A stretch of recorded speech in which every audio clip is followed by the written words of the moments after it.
Hello friends, welcome back to our channel. So today we'll see one more concept in our machine learning, that is distance based classification of algorithms.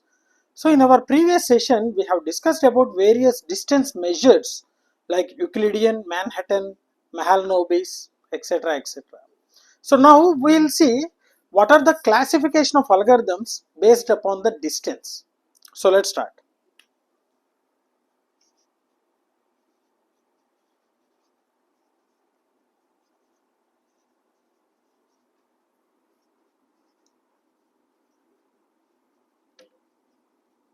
So distance based classification of algorithms.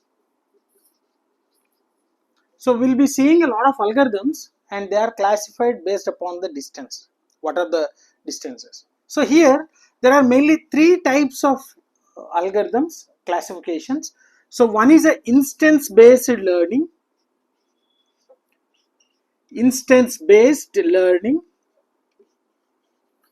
and another one is prototype based learning,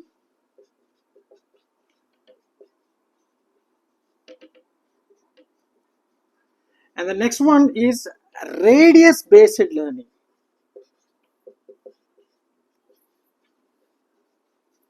So there are three classifications. So based upon distance itself, all the three cases are based on distance measures. So we'll see one by one what exactly mean the instance based, prototype based, and radius based with an examples. So coming to the first one, that is a instance based. So here whenever a new data point occurs, so in all the three cases, in instance based or prototype based or radius based, whenever the data point, a new data point occurs, then immediately there it will find or calculate the distance among the new data point as well as the trained data sets, I mean the trained data, and based upon the similarity, so we'll decide or we'll classify the new data point to which it belongs to, right? So if the distance is small,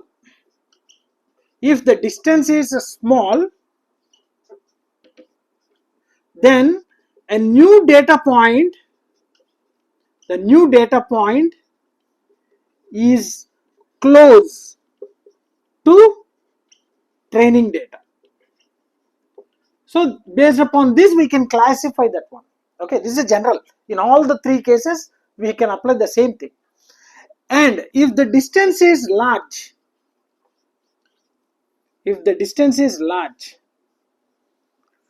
then the new data point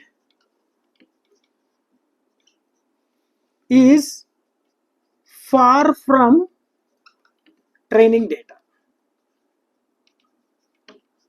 So in other words we can say this is more similar. If the distance is small, it implies it is a more similar. If the distance is far, it is less similar. So in all the cases we will be using the training data, right? Yes. So coming to the instance based learning, the new data point is classified. So here the ultimate output is a classification, right? So here the new data point is classified based on distance between,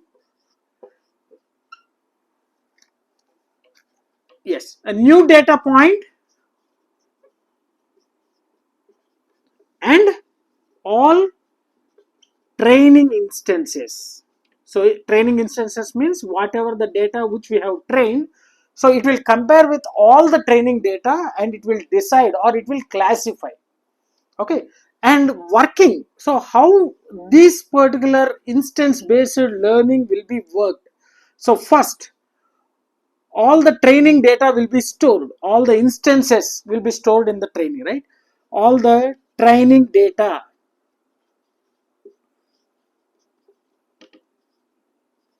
is stored, and the second step, new data point arrives, new data point receives or arrives, whatever it may be. Immediately what happens? Calculate distance between new data point and all instances of training. Then it finds the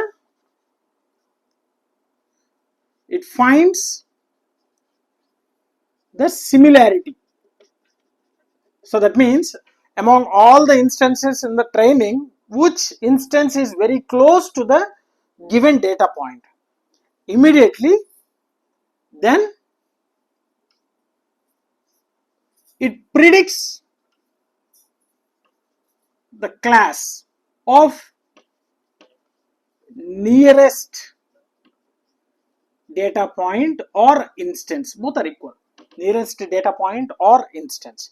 So this is the working of instance based learning, right? So whenever a new data point receives, it will find the distance measure between the new data point to all other instances of the training, and it will find which is a closer, and based upon that it will predict the classification, right? See, example. Let me tell you an example for this one so that you can understand more.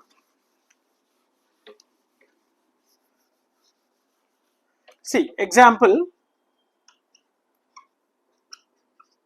Consider the training data. So one is a student, the student name, and hours studied, and finally the result. So if the student studies if the student A studies 2 hours, so if the result is fail, all this is a training data. Okay, if the student B studies 3 hours, again fail. If the student C studies some 8 hours, it's a pass. And if the student studies some 9 hours, again it is pass. Now the new instance or new student E who studied 7 hours, now what happens? It will find the distance among 7 with all the things, so and find the similar, that is the closest instance. So 7 is far away from 2, far away from 3, nearby 8, and somewhat nearby 9, right? For example, you can see distance is 5, distance is 4, distance is 1, and distance is 2. So 7 is closer to this particular student and also very close to this particular student.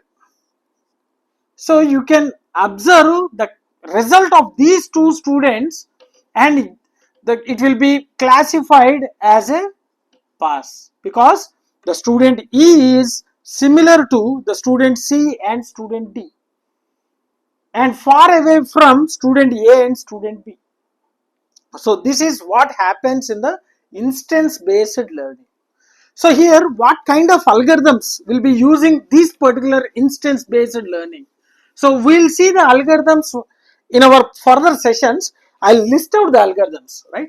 So the algorithms which follows this particular instance are the first one, k nearest neighbors. So based upon the distance, we'll be finding which instance is near with us. And weighted KNN. That means nearest neighbors itself. So we'll see elaboratedly the algorithm k nearest neighbors in our further sessions. Then what are the advantages?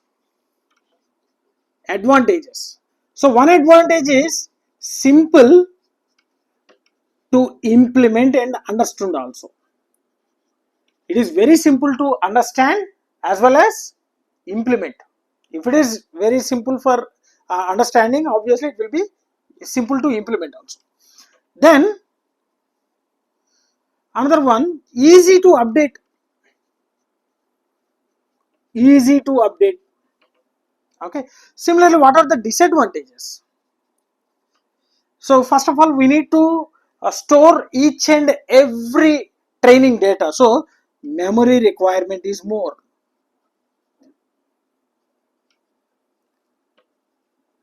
Memory requirement is more memory. So it required more memory because we are storing all the instances in the training, right? And the next disadvantage is slow prediction. Slow prediction. So classification will be done in a slow manner because it have to compare and calculate the distance for all the instances in the training data. So finding the distance among all the instances may take some time, so the prediction will be very slow, right? Next, the second type of learning classification is prototype based.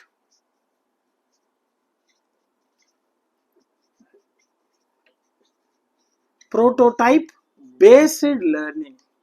So here, instead of storing the complete training data, some prototypes will be defined and those prototypes will only be stored in the memory. So here, a new data point can be classified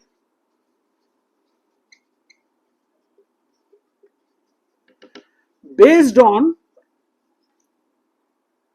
prototypes.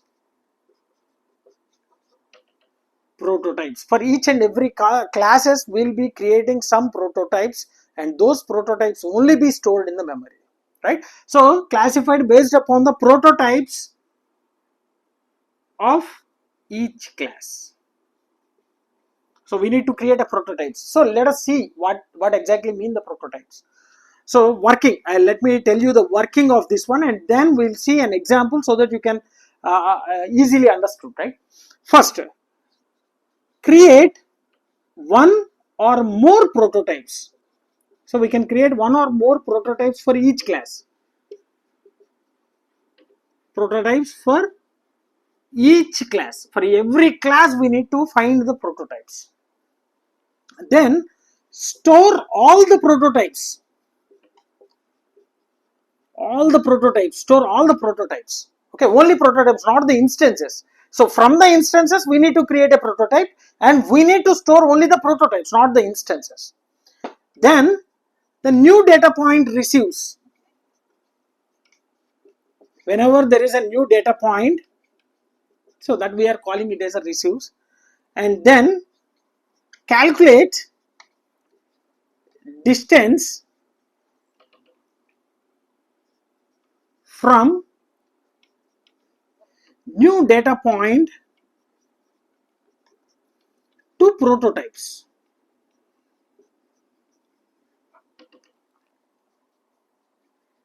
Find similarity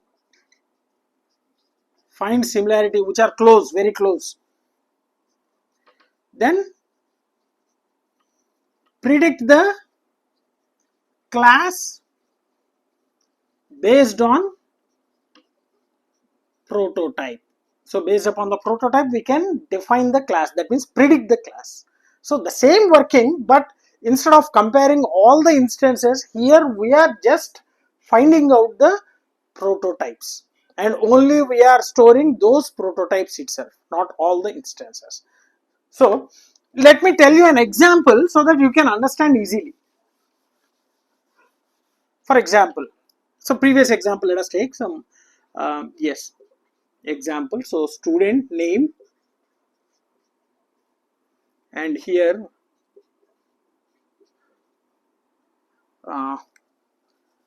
let us take the result itself, or percentage. Okay,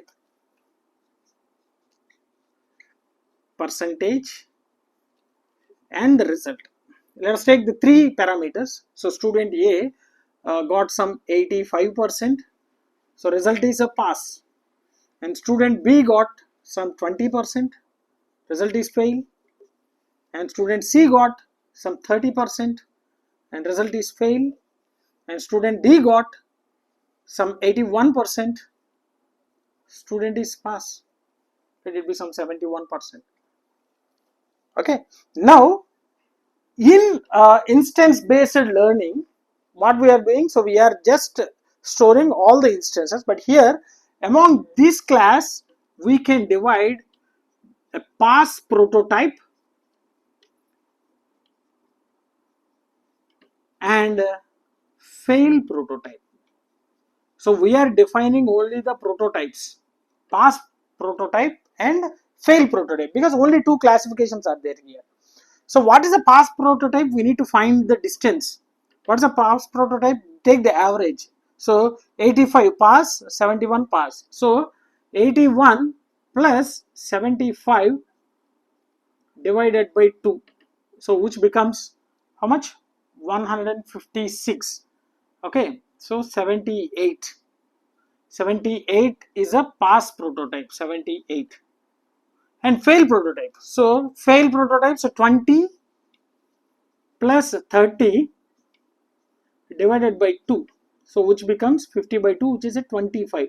So 25 is a fail prototype. Pass prototype is 78. If any new instance occurs, with D, okay, and here it is 75 and F with some 28, what happens? This 75 will be compared with pass prototype and fail prototype. So 75 will be compared with pass prototype and fail prototype, and it will find the nearest. So here pass prototype it is 78, fail prototype it is 25. So which is nearer? So this is nearer. So obviously the prediction will be pass. Similarly, consider the 28, the student F percentage. It will be compared with the pass prototype, compared with the fail prototype.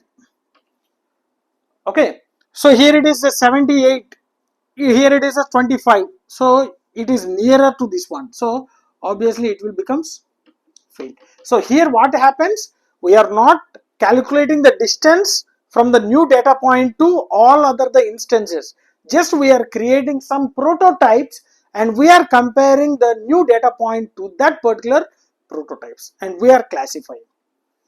So hope you understood the difference among the instance based and the prototype based. Now what are the algorithms comes under this particular prototype? I mean this particular uh, learning. Okay, all are distance measures. Okay, all are distance measures. So algorithms comes under this particular thing, right? Which is the nearest centroid classifier algorithm. Centroid classifier algorithm. Learning vector quantization.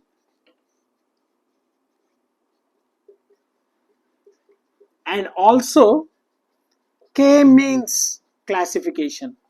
K-means classification. So these three are simple examples for this particular prototype based learning. Okay, so here the advantages. What are the advantages of this one is, so obviously less memory required because we are storing only the prototypes, and also fast prediction. So very less number of prototypes will be there.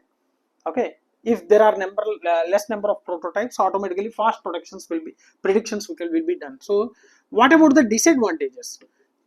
So complex problems may have a multiple prototypes, then it will be difficult. So complex problems may have multiple prototypes, that is difficult. Another one, accuracy is completely depends upon the prototype.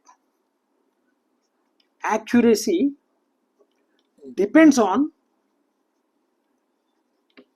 choice of prototype. If you are defining a prototype wrongly, that impact will be on this particular accuracy. So these two are the advantages and disadvantages of using this prototype based learning. So hope you understood.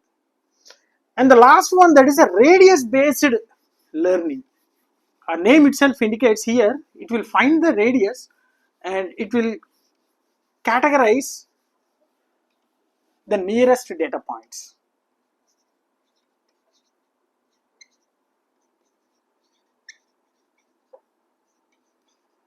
Radius based learning. So here a new data point is classified based on majority of data points comes under specified radius. So one radius will be taken, and in that particular radius it will find the majority of the data points, and based upon that it will be classified. Okay, so working, how it will be worked, similar to our instance based. So first it will store all the training data, stores all training data,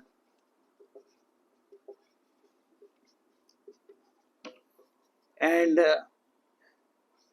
choose the radius. Next, so draw imaginary circle, draw the imaginary circle with a given radius,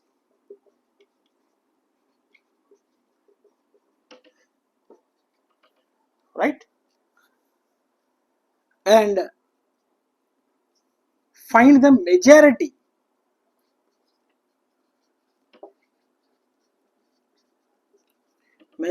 of classifications among that radius and predict the classification. Simple. Predict the classification. So one best real-time example is if you want to search for any restaurant. Okay, so what we'll do, we will open the Google and we'll type just show me the restaurants near me. Okay, so only one sentence will be giving, so restaurants near me. So obviously it will give a lot of restaurants, right? So if you change your input as find out the restaurants near me within a radius of 2 kilometers or some 3 kilometers, what happens? It will display only the restaurants which are under the 3 kilometers distance radius. So that is the best example for this particular radius based learning. See, so here I am here. See, this is a new data point, right? So here there is a restaurant A, restaurant B, restaurant C, restaurant D, restaurant 4, restaurant 5, restaurant 6, restaurant 7, and restaurant 8. For example, you are here, you are here. So I'll tell the radius as 1 kilometer. 1 kilometer. So within the 1 kilometer, let it be, it will draw the complete imaginary circle. So this is the radius of 1 kilometer. See what happens. Now you can find out the restaurants which are nearby to this particular radius. Okay, sorry. Let us take the input as here. Yeah. Now, so there, for example, it is a radius of 1 kilometer. So you can consider RA, RB, RD, and RC. Also RY, RY.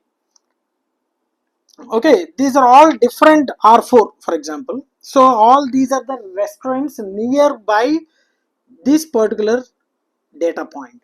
So like this we can use. So these are all called as neighbors, and all these are far away. So R6, R5, R7, R8, all these are far away from us. So we need to consider only these five: RA, RB, RC, RD, and RE. These restaurants are nearby to the customer. So like that, the radius based learning will be working. So here it will check the data point and it will draw the imaginary circle with the given radius, and it will identify which are the nearby terms, which are the nearby restaurants or nearby data points, nearest neighbors. We can also call as a neighbors. Okay, we can call them as a strangers, and these are the neighbors. Simple, we can say, right? So hope you understood this radius based learning. So three types of learning will be there based upon the distance measures. One is a instance based, prototype based, and radius based. So I'll stop here, and in our further sessions, in the next session we'll see the algorithms. So the k nearest neighbor algorithm. Okay, so I'll stop here, and if you are having any doubts regarding this one, feel free to post your doubts in the comment section. Definitely I'll try to clarify all your doubts. If you really enjoyed the session, like my session, share my session with your friends, and don't forget to subscribe to our channel. Thanks for watching. Thank you very much.